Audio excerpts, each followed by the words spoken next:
Hello everyone, welcome back to my YouTube channel Subarna Shahjahan. তো অনেক সাথে তুমি সব ভালো আছো, আমি অনেক ভালো আছি। তো আজকে হচ্ছে এই পুচকি সোনার অন্নপ্রাশন। তো ওকে এখন হলুদ দিয়ে স্নান করানো হচ্ছে, তারপর ওকে সুন্দর করে সাজানো হবে। আর এই জায়গাটা হচ্ছে খুব সুন্দর করে ডেকোরেশন করেছে, কারণ এই জায়গাতেই সবাই ফটো তুলবে, ওকে এখানেই রাখা হবে। এখন লোকজন আসা স্টার্ট করে দিয়েছিল, কিন্তু তার মাঝখানে আমার একটা কাজ পড়ে যাওয়াতে আমার এখান থেকে বের হতে হবে। তো তার জন্য আমি অর্জিতাকে বলেছিলাম তুই সবার সাথে খেয়ে নে, আমার আসতে দেরি হবে।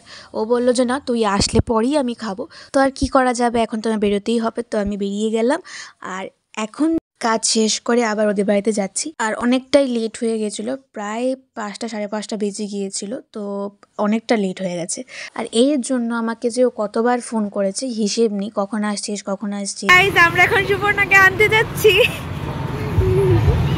সুবর্ণা, তুমি চলে এসেছো? হ্যাঁ, চলে এসেছি। ঠিক। তো ও আমার জন্য অনেকক্ষণ অপেক্ষা করছিল, ফাইনালি আমি এসেছি। ওরা দুজনই খুব খুশি হয়েছে। এইটা হচ্ছে বাইরের জায়গাটা, যেটা তোমাদেরকে প্রথমে দেখানো হয়নি। আর বাড়িতে ঢুকতে না ঢুকতেই আঙ্কেল ওরা বললো আগে খাওয়ার টেবিলে যাও, খাওয়ার টেবিলে গিয়ে খাওয়াটা শেষ করে তারপর গিয়ে রেস্ট করো। তো ও এতক্ষণ আমার সাথেই বসেছিল, আমার আসতে দেরি হচ্ছিল বলে সবাই ওকে বসিয়ে দিয়েছিল খাবার টেবিলে, তো ও খেয়ে নিয়েছিল। আর এখন আমরা ক্যাটারিং করছিলাম।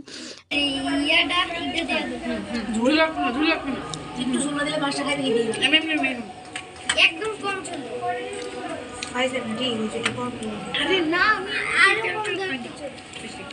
ওকে খাবার দেওয়া প্রায় শেষ হয়ে গেছিলো, তো আমরা এখন রেস্ট করতেছিলাম। আর এখানে আঙ্কেল আন্টি সবাই বসে বসে গল্প করছিল। আর এইখানে চলে এলো রাঙ্গার অর্জিতা। এখানে ওরা এই ডাস্টবিনটাকে পরিষ্কার করছে এই কারণেই, কারণ আমরা যে খাবার দাবারগুলি খেয়েছিলাম ওই প্যাকেটগুলি কুকুর এসে ডাস্টবিন থেকে নিচে নামিয়ে দিয়েছিল। তো তার জন্য এখানে যাওয়া আসার পরটা একদম আটকে গিয়েছিল।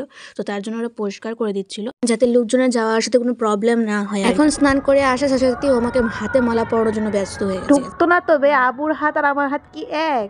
এটা আগুর হাতে অনেক বড় হয়েছে। জিরোনা বাকি হইতাছে। ওর হাতে পড়েছে মানে কি, ও আমাকে পরিয়েই ছাড়বে, যেরকম যেভাবেই হোক না কেন ও পরিয়েই ছাড়বে। এখন চলে এলাম গিফটের ওখানে। এত সুন্দর সুন্দর ডল ছিল যেটা বলার বাইরে। আর এটি তো আমার এমনিতেও ফেভারিট, যেটা আমি তোমাদের আগে ব্লগে অনেকবার বলেছিলাম। এখন আমি রাঙ্গা আর অর্জিতা মিলে চুল স্ট্রেট করব। তো রাঙ্গা স্ট্রেটনারে জিনিসপত্র বের করছিল, আর এখানে অর্জিতা চুলগুলোকে শুকানোর জন্য বারবার মুছছিল, কারণ ভিজা চুলে তো স্ট্রেট করা সম্ভব না। আমরা এখন স্ট্রেট করব চুলগুলিকে। আমাদেরকে চুল স্ট্রেট করে দেবে আমাদের রাঙ্গা। যদিও আমার চুলটা শুকনো আছে, তার জন্য তাড়াতাড়ি হয়ে যাবে। ওর চুলটা ভিজা, তার জন্য শুকানোর পর তারপর ও স্ট্রেট করবো।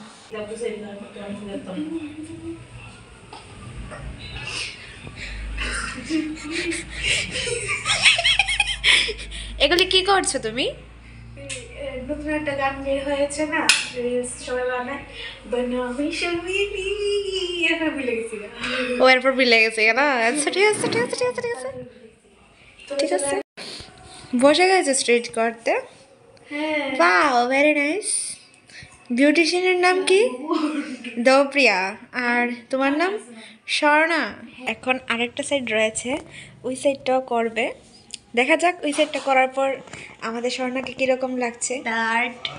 The artist, yes. স্ট্রেট করানো,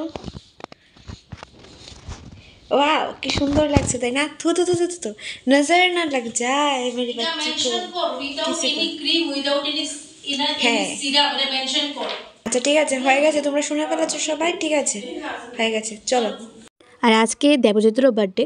ও আমার ভাই একদিকে, আবার ও আমার ফ্রেন্ডও একদিকে। তো আজকে যেহেতু ওর জন্মদিন, তার জন্য রাঙ্গা আর স্যার মিলে কেক নিয়ে এসছে। এখন এগুলি রাঙ্গা খুলে খুলে টেবিলে রাখছিল, কারণ ও বাড়িতে চলে এসছে। এখন ও কেক কাটবে, তারপর গিয়ে খাওয়া দাওয়া শেষ করবে। আর এখানে 2টা কেক আনা হয়েছে, একটা বোনরা মিলে এনেছে আর একটা স্যার নিয়ে এসছে। এখন আমাদের বার্থডে বয় চলে এসছে। কুলে বস বাবু, মামার কুলে বস, মামা কুলে এখানে মামা ধরে কাটিয়ে দেবে, মামা কুলে বসো। আরে বাইরের লোকে তেরে বউ আমা তাই দুইটার বার্থডে, পাঁচজন birthday, happy birthday to you, dear Debjit, happy birthday to. এখন কেক টেক নিয়ে উপরে চলে এসেছে আর রাঙ্গা এখন কেকগুলিকে পিস করছিল সবার জন্য। ফার্স্টে আমি কেকটাকে চুজ করলাম কারণ আমার চকলেট কেক বেশি পছন্দ, তার জন্য চকলেট কেকটা পরে খেলাম। আর এখন কেক টেক খাওয়ার পর আমরা চলে গেলাম স্যারের বাড়ির সঙ্গী একটা দিদার বাড়ি আছে, ওই দিদার বাড়িতে। কারণ কি ওই দিদার বাড়ির নিচে ছাদের উপর থেকে একটা কাপড় পরে যাওয়াতে ওইটা আমরা আনতে গিয়েছিলাম। ওইটা নিয়ে ঘরে এসেই দেখি ওইখানে যতগুলি কেক ছিল ওই সবগুলি কেক একা একা খাওয়া স্টার্ট করে দিয়েছে। আর বলছিল মাকে বলবে না, মাকে বলবো না, মাকে প্লিজ বলবে না। সবগুলি খাচ্ছিল, সবগুলি ক্রিম, সবগুলি কেক ও একা একা খেয়ে নিচ্ছিল।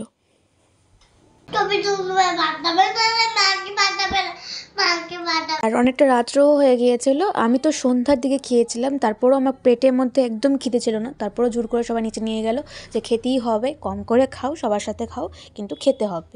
তো তার জন্য সবার সাথে যেতে হলো। আমার তো পেটের মধ্যে এক ফোঁটাও জায়গা ছিল না, তারপরও জোর করে রাঙ্গা বলল বস বস, তারপর দিয়ে দিল। খেতে তো হবেই, কিছু করার নেই। রাঙ্গাই সবাইকে সার্ভ করে দিচ্ছিল আর আমাদের টেবিলে আমি, অর্জিতা, আন্টি বসেছিল। আন্টি খাওয়া দাওয়া শেষ করে উঠে গেছে। এখন আমি অর্জিতাকে মাছ ভেজে দিচ্ছিলাম, কারণ অর্জিতা মাছ বেঁচে খেতে খেতে দিন থেকে রাত্রেও হয়ে যাবে। আজকে যদি মাছ ভেজে তুমি নিজে নিজে খেতে তাহলে আর মাছ ভেজে তোমার খাওয়া হতো না। মাছ ভেজে খাওয়া হতো, বিছানায় ঘুমানো হতো। আমার ঘরে এসে পড়তো মাছ বাছা। হ্যাঁ বুঝিনি, মাছ বাছা আমার ঘরে এসে পড়তো। বুঝলাম। তো এখন আমরা খাওয়া দাওয়া শেষ করে ঘুমাতে যাওয়ার আগে আমরা সবাই মিলে একসাথে আড্ডা দিচ্ছিলাম, হাসাহাসি করছিলাম।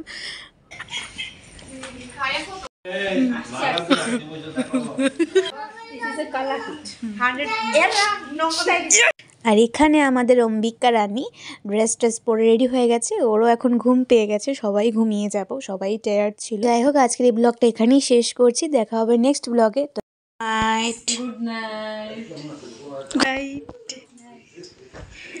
রাত্রেবেলা কেউ পান খায়?